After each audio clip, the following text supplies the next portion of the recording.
Ассаламу алейкум, урматтуу замандаштар, амансыздарбы? Менин каналымда жаңы болгондор, каналга катталып кетиңиздер, лайктан бирден басып коюңуздар. Бүгүн Асман чайханасынан чай ичип, агаларыбыз менен сүйлөшүп отуруп чыксак, Өмүрбек агабызды жолуктуруп калдым. Өмүрбек агабыз билесиздер. Өткөн жылы 2-июлда автобус жарылганда, газ баллону жарылып кеткенде водительди, анан бир пассажирди куткарган агабыз. Негизи көп учурларда ушундай жаңылыктарды угуп калабыз. Кыргыз спасал, герой кыргыз депчи чындыгында көрүп кубанып, жанагы болосунда сыймыктанасында чындыгында анан көп жерде документ текшергени дагы өзгөчө уважение менен башкага менен кылганын билип калабыз. Чындыгында баарынан Кудай таала ыраазы болгон болсун. Ар дайым жаман иш болсо дагы барып ушул көкүрөгүнө жанага такап дегендей өз өмүрүнө тобокелге салып, ушундай учурларда бизди кыргыздар жардам беришип, жөн карап турушпайт. Сөздү көп кылып койдум окшойт. Агабыз менен сүйлөшүп отуруп калсам, агабыз таксичи экен. Келиң эле. Өмүрбек ага, кандайсыз? Иштериңиз жакшыбы? Жакшы. Иштеп атасызбы? Иштеп атабыз, Кудай. Чарчабастан. Алла ыраазы болсун. Менен расылгыз билдиребиз Кыргызбай YouTube каналынын атынан. Чындыгында ар кандай рейд болгон учурларда, башка болгон учурларда кыргыз ушуну куткарды дегенди көрүп, жанагындай бизди атыбызды жакшы жактан чыгарды деп эле кубанабыз да. Андан кийин көп каналдарга чакырып жанагы болгондурсуз да. Эл менен амандашып, биринчи жанагы учурдагы болуп аткан поставалар боюнча кичине мындай эме түшүндүрүп кетелик. Жаңы Москва келгендер бар, билбегендер бар. Андан кийин жанагы 2-июлда болгон окуяга өтүп кетебиз. Кеңири сүйлөй бересиз. Ассаламу алейкум. Биринчиден кыргыз элим, Кыргызбайдын подписчиктери. Баарыңыздар менен ассаламу алейкум. Биринчи айтып кететін маселе берде таксилер коллегаларыбыз боюнча. Неге? Могу акыркы 2 жылдын арасындагы жыл сайын ошо поставалар кичине көбөйүп атат. Ар кандай шартта болуп атат. Ар кандай түрдө дең, ар кандай түрдө болуп атат. Ошол нерсенин бардыгына дайыр болуш керек. Главный айтарым, абайлаш керек, өтө сактыкта кордук жок дейт. Сак болуңуздар. Анан могу жаңы водительдерге айтып кетерим, таксилерге. Жанагы бул нерсени мен да башыман өткүзгөм, бирок утуп чыкканмын. Кудайга шүгүр. Не дегенде өзүбүздүн талабыбыз да бар. Бардыгыбыз мигрантпыз. Берде убактылуу эле эмгектенебиз. Өзүбүздүн кыргыз элибизге, кыргыз жерибизге, ата энебиздин жанына барганыбызга эмне жетсин. Бирок ушул жер убактылуу болгондуктан да ушу такси болобу, курьер болобу өтө сак болуңуздар биринчиден. Өтө мындай поставалар ар кандай түрдө болуп атат.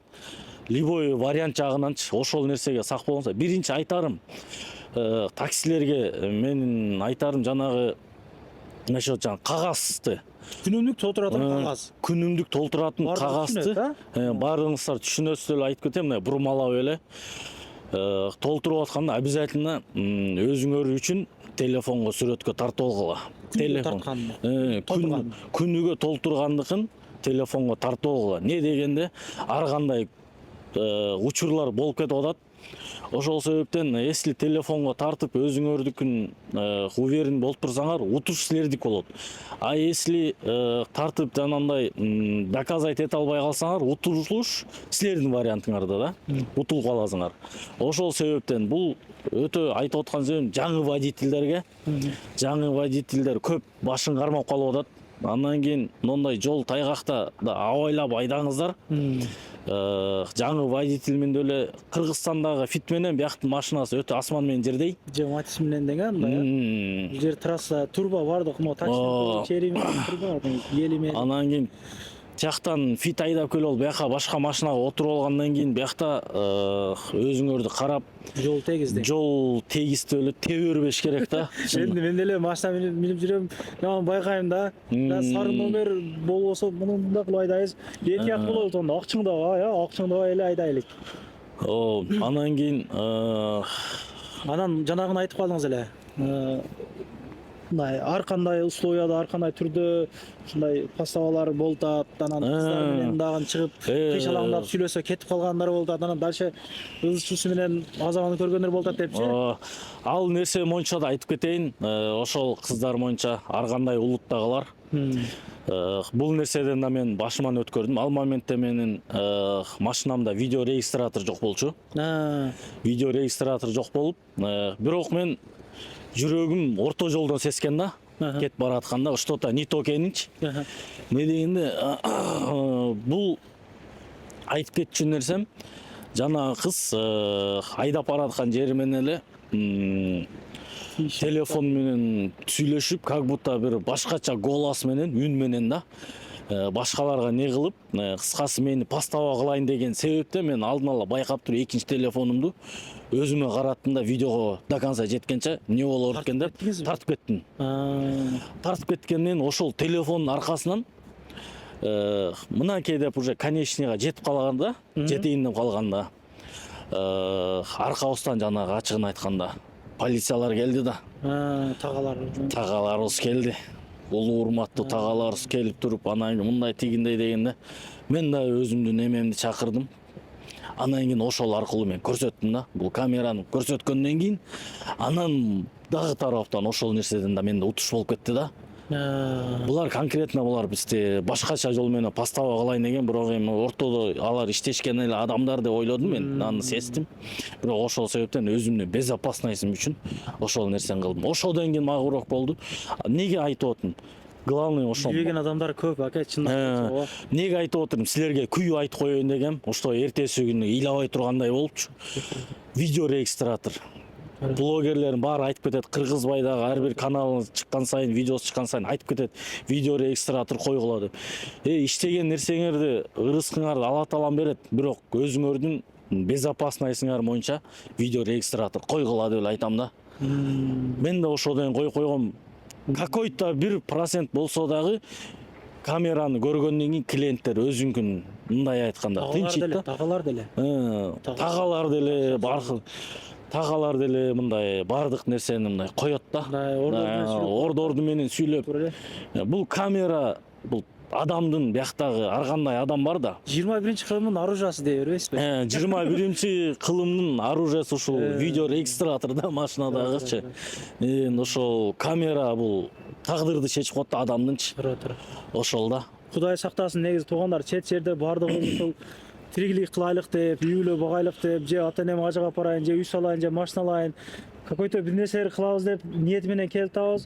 Ошол түшүнбөстүктүн, билбестиктин айынан ушундай башыбызды кармап калган учурлар болуп атат. Анан YouTube'га чыгарайлык, кайрылайлык деген жазуулар мага көп да. Ошого мындай баштан өткөргөн адамдарды көргөндө мындай элге сабак болсун деген максатта чыгарып атабыз. Бул жерде башка эч кандай оюбуз, максатыбыз, эч нерсе жок.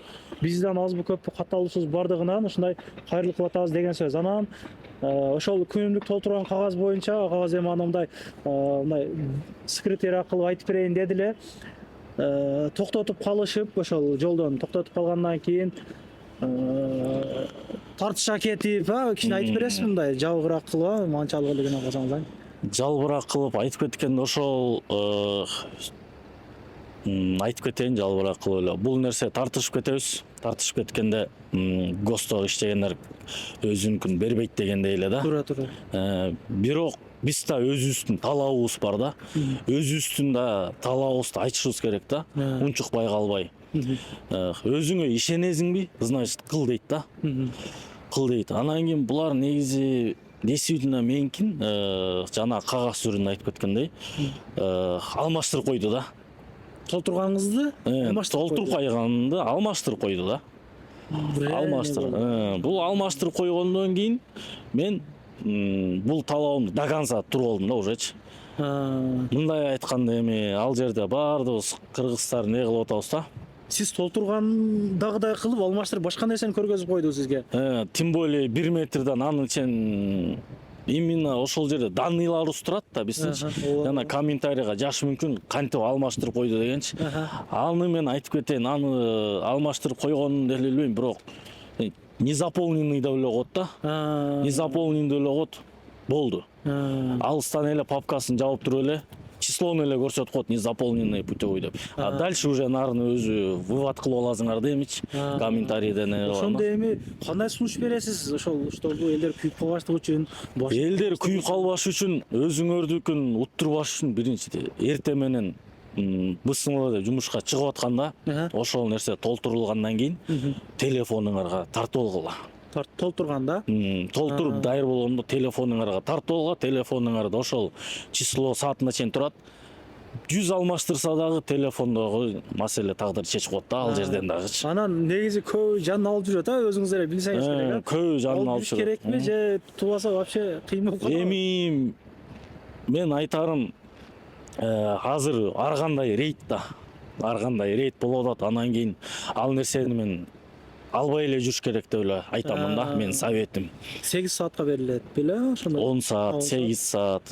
Не, 8 саат жок эми, 10 саат да. 10 саат, Ошо до конца наркы жака чейин барып утуп чыктыңыз, короче. Утуп чыктык, Кудай буйруса. Утуп чыктык.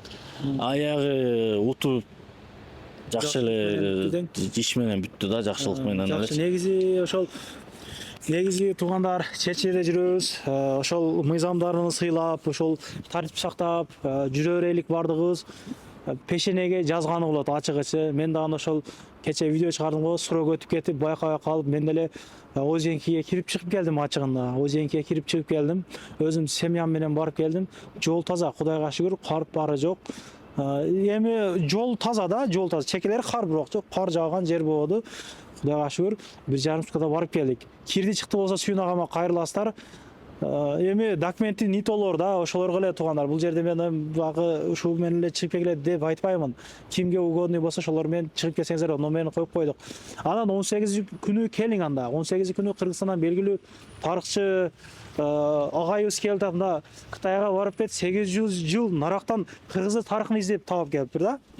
Өзүбүздүн тарыхыбызды, мисалы үчүн, мына мага окшогон жаштар мектеп бүтүп эле келдик. Бул жакта толко иш болуп, китеп кармаганын чындыгына убактыбыз жок болсо керек. Кегиле ошол жерде жакшы лекциялар болот. Анан Идрис агайыбыз, Жеңишбек агайларыбыз келишип ырдап беришет. Өктөм эжекебиз келет, эжекелер, билеттер сатылып атат. Алардын номерлерин коюп койдук. 18 мына январда болот. Келиңиздер туугандар. Биримдикте, ынтымактыкта ар дайым бөлүнүп жарылбастан келиңиз. Сизге бир билет берем азыр, Кудай кааласа. Келиң. Жакшы, сиз жакшы жанагы кылдыңыз. Алла ыраазы болсун. Жакшы жактан чыгардыңыз, жанагы куткарганыңызды анчы. Кийин ыраазычылыгын билдирип, жакшы эле сыйлайын дептир, ага көнбөпсүз. Айтпай эле койгон кандай шартта. Жакшы, мына жүрөгүңүздө жанагыңыз бар экен, айтпа дедиңиз да, болсо айт деп, нерде мындан абай коюптур деп айтат элем да азыр. Жакшы.